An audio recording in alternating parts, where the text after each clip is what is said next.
The night was heavy with silence, the kind that seems to seep into the walls and settle in the air like an unspoken secret. Outside, the city had gone to sleep, its usual hum replaced by the quiet rhythm of raindrops striking the pavement. Inside his small apartment, Daniel sat alone, the soft glow of a single lamp casting shadows across the room. He had been reading, though his mind wasn't fully in the words on the page. There was a strange stillness in him, as if the night itself had drawn him into its calm. That stillness was broken when he heard it. A knock at the door. At first he thought it might be his imagination, just the wind or the settling of the building. But then it came again, soft, hesitant, like someone unsure whether they wanted to be heard.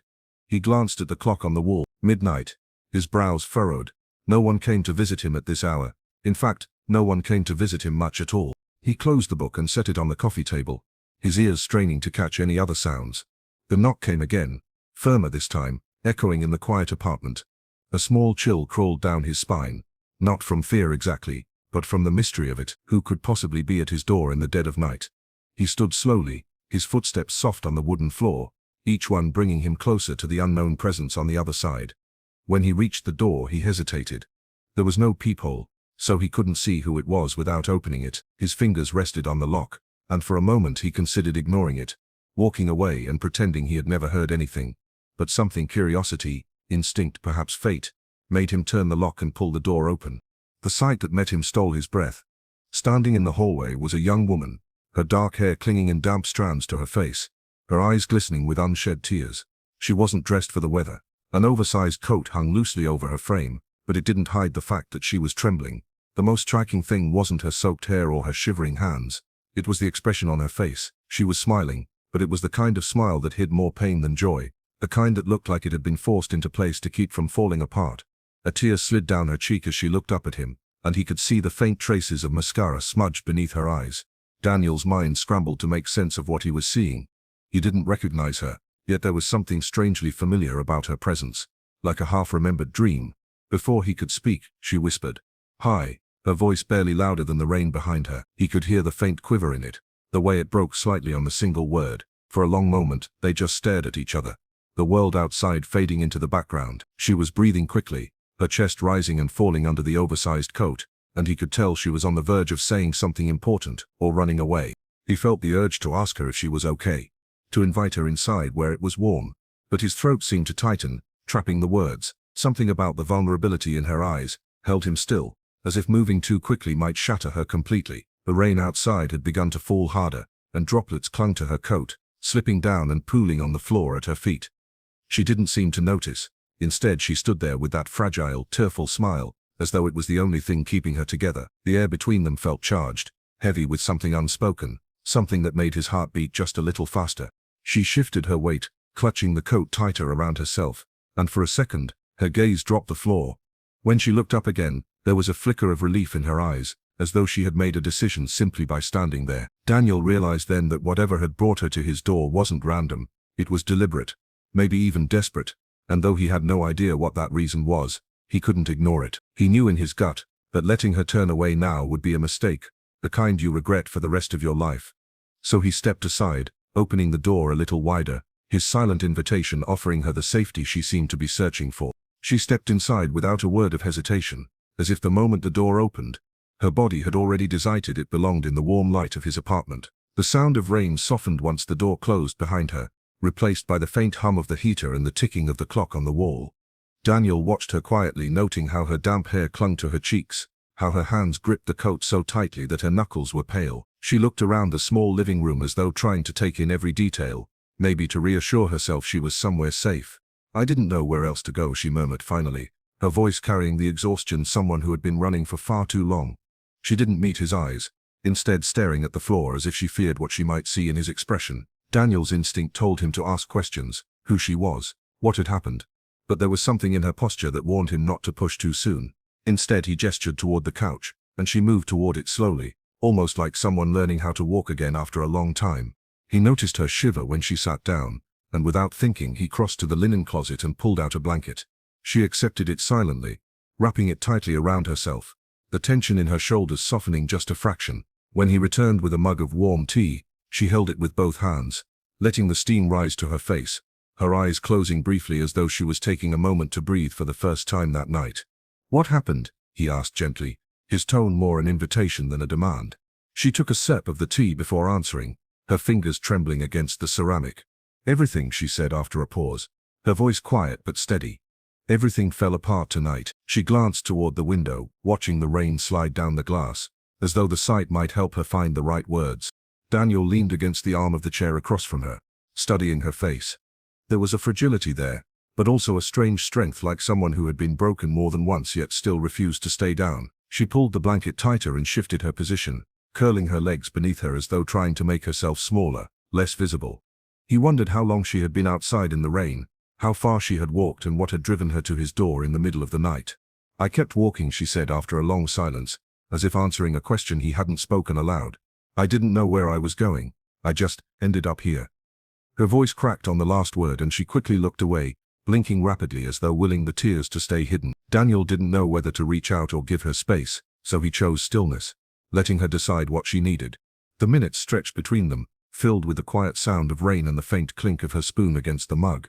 Slowly the stiffness in her shoulders eased. She glanced up at him once, briefly, and in that look was something unspoken: gratitude, trust, maybe even a plea for him not to ask more than she was ready to give.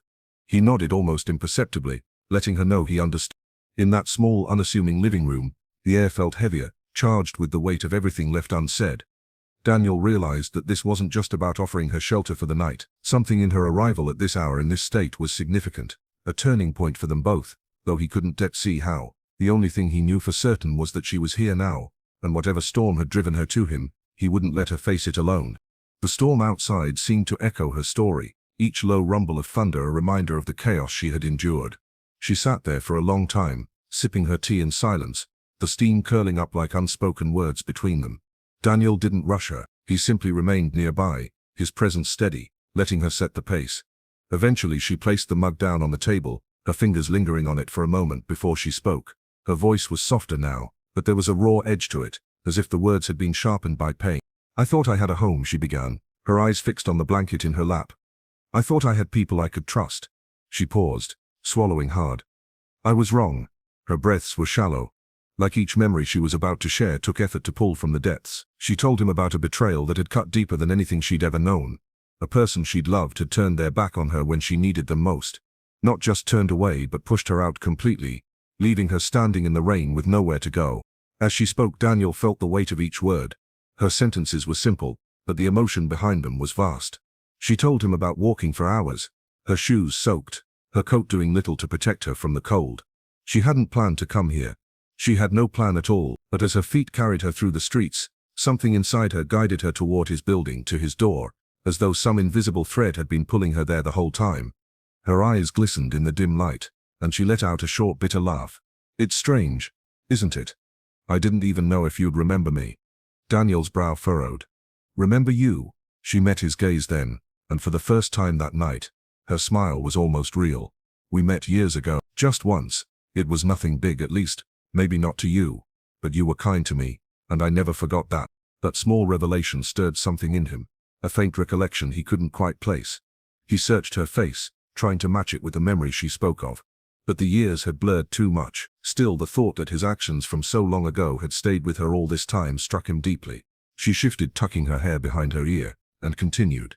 "I think maybe I came here tonight because some part of me knew I'd be safe. Even if you didn't remember me, even if I didn't know what I was going to say." Her voice wavered, and another tear slid down her cheek. "I just couldn't be alone tonight." Daniel's chest tightened at her words. She was someone who had been strong for so long, someone who had held herself together even as the world around her crumbled. And now, sitting in front of him, she was letting those walls crack, piece by piece. He could see the exhaustion in her posture, the fight still lingering in her eyes despite the hurt. She had come to him not just for a roof and warmth, but for something much more fragile: hope. The rain outside softened, the heavy downpour shifting to a gentle drizzle. But neither of them noticed. Their world had narrowed to the space between them, where trust was being built one quiet moment at a time. Daniel didn't know how to fix whatever had happened to her, but he knew he wanted to try. And in her tearful smile he thought he saw the faintest spark of belief that maybe things could be different from here on. The silence that followed her words wasn't uncomfortable. It was a kind of stillness that felt almost sacred, as though speaking too soon might break something fragile they had both unknowingly created. Daniel rose from his chair without a word, and walked into the kitchen. The sound of cupboards opening, the gentle clink of ceramic and the rush of hot water filled the quiet space. When he returned, he held another steaming cup of tea, setting it gently on the table in front of her. She looked up at him with a faint expression of surprise, then gratitude, her lips parting as if to speak, but no words came. Instead, she reached for the mug, cupping it in both hands like it was something precious. Daniel sat back down, this time a little closer, his elbows resting on his knees as he studied her. Her breathing had steadied since she'd arrived, the tremble in her hands now barely noticeable beneath the blanket draped over her shoulders. "You're safe here," he said at last, his voice quiet but certain. It wasn't a promise born out of obligation, it was instinct conviction. Something deep within him knew that no matter what storms she faced outside, in this space she would not have to face them alone. At his words, her eyes closed, her shoulders sagging just enough to show the tension that had been holding her up was beginning to loosen. The rain had slowed to a gentle patter against the window, the storm that had raged earlier now nothing more than a soft lullaby in the background. She shifted on the couch, tucking her feet beneath her, and let her head rest against the cushion. A quiet sigh escaped her, the sound almost too soft to hear. Daniel remained where he was, simply watching her, aware of the delicate trust being formed between them. For a while, neither spoke. It wasn't silence in the absence of conversation. It was the kind that wraps itself around two people like a blanket, offering comfort without the need for words. In that quiet, Daniel found himself thinking about how strange life could be. Just hours ago he had been alone, reading in the dim light of his apartment, expecting nothing more from the night.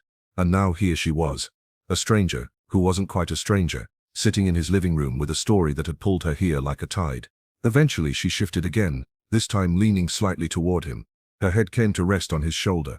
Tentative at first, then settling fully when he didn't move away.